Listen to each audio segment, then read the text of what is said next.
Bienvenidos de nuevo al espacio de la entrevista de France 24 en español. Como saben, este es el espacio en el que hablamos con personajes de la vida política, social y económica a nivel internacional y a nivel latinoamericano.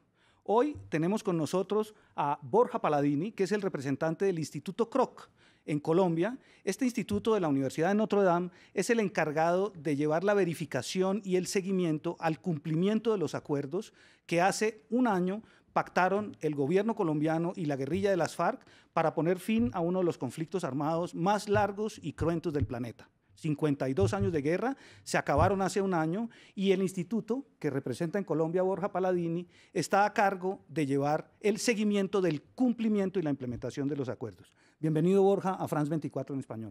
Un gusto, Álvaro, estar con ustedes y con su audiencia. Muy bien, empecemos. Ustedes acaban de hacer un informe, el primer gran reporte que hace el instituto sobre cómo se está cumpliendo el acuerdo. Este es un tema que en Colombia es sumamente polémico, es un tema que además tiene un gran apoyo de la comunidad internacional. Entonces, para introducir, quisiera que nos explique, Borja, por favor, cuál es la metodología que el Instituto Kroc aplica para seguir estos acuerdos y qué experiencia tienen en hacerlo en otros lugares del mundo. El Instituto Kroc es un instituto especializado en estudios de paz y en particular en el seguimiento comparado a procesos y acuerdos de paz en el mundo. Para Colombia hemos diseñado una metodología específica que básicamente ha convertido el acuerdo en una matriz de seguimiento en donde se ha trasladado el acuerdo a 558 compromisos concretos, medibles y observables. Esos 558 son casi que cláusulas de lo que se pactó. Es la literalidad del texto. Hemos incluido el texto literal y algunos de los principios y criterios que el mismo acuerdo determina que debe tener esas disposiciones concretas. Muy bien, yo entiendo que ustedes dividen, y creo que lo hacemos todos los que seguimos el proceso colombiano, en implementación de corto plazo, medidas más rápidas como la dejación de armas, por ejemplo, de mediano plazo, como la aprobación de leyes, puede ser, que tomó cerca de un año, y medidas más de largo plazo, como los temas que tienen que ver con resolver el problema de la coca, con todas las medidas que se determinaron para el mundo rural. ¿Estoy en lo correcto? Sí, la implementación de un acuerdo nunca es de golpe, siempre es secuencial. El acuerdo colombiano, el primer año hay que lograr una serie de elementos importantes porque sin ese logros no se puede avanzar. En nuestra lectura hemos logrado en Colombia avanzar significativamente algunos de esos elementos fundamentales. En particular, el cese al fuego y la dejación de armas ha sido ejemplar, ha sido muy positiva. Se ha avanzado de forma significativa en los temas normativos y legislativos, las bases legales e institucionales que son necesarias para poder desarrollar el conjunto de medidas.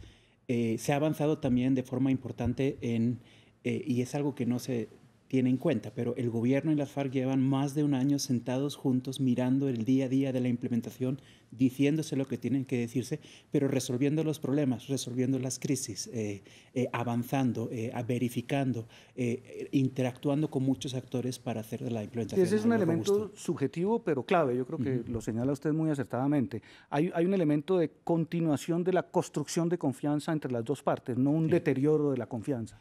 Digamos, se mantienen abiertos diversos espacios de cooperación y gobernanza del acuerdo en diversos niveles, en lo local, en lo nacional e incluso con una activa participación de actores internacionales. Eso es muy importante. La experiencia comparada que tiene el Instituto Kroc muestra que esos acuerdos que son capaces de mantener vivos los espacios de encuentro, cooperación, resolución de problemas, tienen un porcentaje mucho más alto de éxito. Son capaces de implementar de forma más robusta el conjunto de disposiciones que integra el acuerdo. Perfectamente. Ahora, yendo a las cifras, yendo a los resultados del informe, vamos a mostrar una gráfica que ha preparado el Instituto Kroc en la que se registra el cumplimiento, el porcentaje de cumplimiento de los acuerdos, y le pediría que por favor nos la comente. Acá la hemos llamado un poco la gráfica de la discordia porque para unos, el gobierno, por ejemplo, el alto comisionado Rodrigo Rivera, esa gráfica muestra que hay cerca de un 50% de los acuerdos que ya están en curso de implementación. Para los críticos, en cambio, lo que muestra es que más del 50% no estaría implementándose. Entonces, por favor, Borja. En nuestra lectura, el gobierno y las FARC han logrado ya cumplir el 17% de las disposiciones del acuerdo. ¿Cumplir totalmente? Totalmente. Un 6% de ellas están en curso de cumplirse. Tiene un nivel intermedio, pero se espera que se puedan cumplir en el tiempo esperado en el acuerdo. 22% tiene un nivel mínimo de arranque. Eso hay que hacer seguimiento a ver si siguen progresando o se bloquean. Y el 55% no ha avanzado. Eso en sí mismo es un mensaje, si tú miras el caso colombiano, puede generar mucha desesperanza. Pero si miras esta gráfica comparada como ha sido en otros países, la cifra no es negativa. El ritmo de implementación del acuerdo colombiano es similar o incluso un poco superior a otros acuerdos que hemos comparado como Instituto Kroc, que ha hecho seguimiento a 34 acuerdos en el mundo. En ese 17% se ha logrado algunos de los pilares claves para sostener la paz. A ver, yo eso quisiera que nos explique. En ese 17%, ¿qué elementos claves, qué elementos fundamentales del acuerdo se cumplieron? El cese al fuego y la dejación de armas está funcionando. Hay avances significativos en las reformas constitucionales y legales que son necesarias e institucionales. Lo que decía, los mecanismos de verificación, acompañamiento internacional, gobernanza de la implementación están funcionando. Pero también hay algunos retos fundamentales que nos permiten decir que hay avances muy importantes y en términos comparativos, pero eso genera unos pilares sólidos, pero hay 2 o 3 pilares que todavía no están consolidados. Muy bien. Eso genera preocupación. Vamos a hablar de ellos enseguida. En esencia, el balance es que cerca de 12.000 combatientes de las FARC, entre guerrilleros y milicianos, redes de apoyo de la guerrilla, entregaron cerca de 9.000 fusiles, lo cual es un promedio alto para el nivel internacional, promedio de hombres arma. Ese es un gran logro, ese es un avance indudable. Usted habla de que hay algunos puntos importantes de no cumplimiento o de atraso en el cumplimiento. Empecemos por uno de ellos que ha sido objeto de polémica en Colombia y a nivel internacional. Fue señalado por Jean Arnaud, el jefe de la misión de Naciones Unidas, y por Jeffrey Feltman, el subsecretario de Naciones Unidas, que hizo una visita a Colombia. Parece que la reintegración, la reincorporación de los guerrilleros a la vida civil marcha con grandes dificultades. ¿Cómo ve el Instituto Kroc esta parte de los compromisos? Es sin duda uno de los grandes retos actuales, presentes. La reincorporación de los excombatientes es fundamental porque no solo se trata de cumplir el acuerdo, sino se trata de evitar que la falta de cumplimiento en esta medida pueda generar la transformación de la violencia. Nuestra lectura es que algunos retrasos en el proceso de acantonamiento de los guerrilleros y las medidas preparatorias ha hecho que cuando presentamos este informe a las partes, hace más de un mes, el tema de reincorporación todavía estaba en un nivel de discusión político-ideológico y no había, y ya era el momento, todavía respuestas concretas a los diversos tipos de exguerrilleros que hay. Exguerrilleros que quieren reincorporarse a través de procesos económicos, colectivos, pero también exguerrilleros que por su situación de heridos de guerra o por ser madres, cabeza de familia, requieren otro tipo de respuestas. No, en ese momento no había programas y acciones concretas que empezara a dar respuestas a estas necesidades diferenciadas. Sí, lo que dice Naciones Unidas es que cerca de la mitad de los guerrilleros, de los combatientes, han salido de las 26 zonas donde ellos están concentrados y donde adelantan su proceso de reincorporación a la vida civil. Sí, que hayan salido no implica necesariamente que estén en actividades ilegales. Los guerrilleros tenían que estar en esas zonas hasta mediados de agosto. Después son libres de salir a donde quieren. Muchos de ellos sabemos que han ido con sus familias, que se han ido a otras regiones. Sabemos que cuando hay actividades en el marco del proceso de recuperación regresan y hay un nivel de disidencia, pero todavía no se puede establecer si eso es muy alto o muy bajo. Cuando Naciones Unidas dice que el 45 están en las zonas, significa que hay un número grande de personas que salieron, pero lo pueden hacer. Pueden haber salido individualmente, no pueden haber salido, están visitando a familias. El reto a mirar y hacer monitoreo en los próximos meses es cuántos de esos están reincorporándose a dinámicas de violencia. Al día de hoy es un tema que preocupa.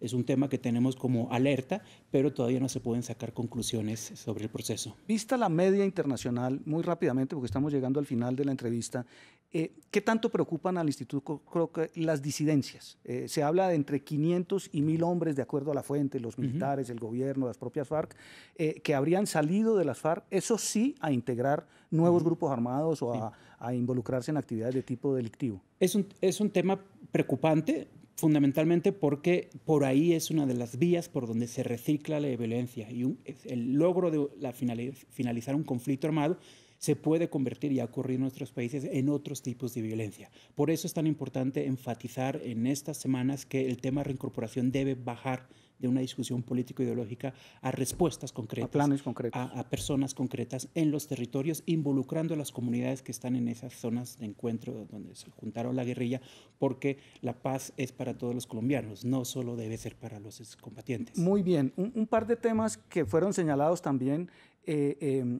la dificultad del Estado colombiano para cubrir completamente, no solo de manera militar, sino con la llegada del Estado completo, socialmente, con bienes públicos, las áreas abandonadas por las FARC. Y el retraso visible que ha habido en la aprobación en el Congreso de las leyes necesarias para sacar adelante el proceso de paz. Esas dos áreas, vacíos del Estado, implementación legislativa. El vacío más claro y se expresa en, están asesinando a gente, es que todavía no se ha desplegado plenamente las medidas de seguridad para excombatientes, para líderes sociales, para los territorios en general. Una alerta del informe es fundamental atender ese tema con la máxima urgencia posible. Preocupa mucho los asesinatos de líderes sociales y de miembros de las FARC. Preocupa por el hecho que está matando a gente y hay una realidad individual, pero también preocupa porque eso puede poner en riesgo la implementación del resto del acuerdo. Si la gente no se siente segura, no participará en la justicia transicional. Si la gente no se siente segura, no participará en las iniciativas de desarrollo rural o en los espacios de participación política. La otra alerta es el tema normativo. Hay varios pilares normativos, pero falta consolidar la arquitectura normativa para el tema de justicia transicional, porque es la bisagra entre algo que está funcionando pero que puede fracasar o algo que funciona y puede ser un éxito. Muy bien, en 15 segundos, porque estamos ya sobre el tiempo. Más allá de las cifras, este ha sido un conflicto que ha dejado 8,5 millones de víctimas, 250.000 asesinatos, 60.000 desaparecidos forzosamente. ¿Cómo ve usted desde el Instituto Croqui, con la información de la que ustedes disponen, el balance general de lo que se ha hecho hasta ahora y sobre todo las perspectivas? ¿Son optimistas con relación a la implementación de lo acordado? Nuestro mensaje es esperanzador. Se ha avanzado en un año significativamente en temas que son fundamentales. Hay que consolidar una serie de temas porque la implementación de los acuerdos siempre es secuencial. Siempre, en cualquier momento, el fracaso de algunos de esos pilares puede hacer colapsar toda la estructura. Pero el mensaje es positivo. Un acuerdo de paz es algo difícil, es algo complejo, es algo generacional. Creemos que hay bases sólidas en Colombia para poder consolidar y cimentar la paz y abrir la paz también al resto de la sociedad, al resto de los territorios. Bueno, Borja Paladini, muchísimas gracias. Por lo visto, los expertos que están verificando la implementación del acuerdo, aunque detectan fallas y problemas, son optimistas en cuanto a las perspectivas de que Colombia haga un tránsito más o menos fluido hacia una situación de paz estable. Esta ha sido la entrevista de France 24 en español. Nos despedimos.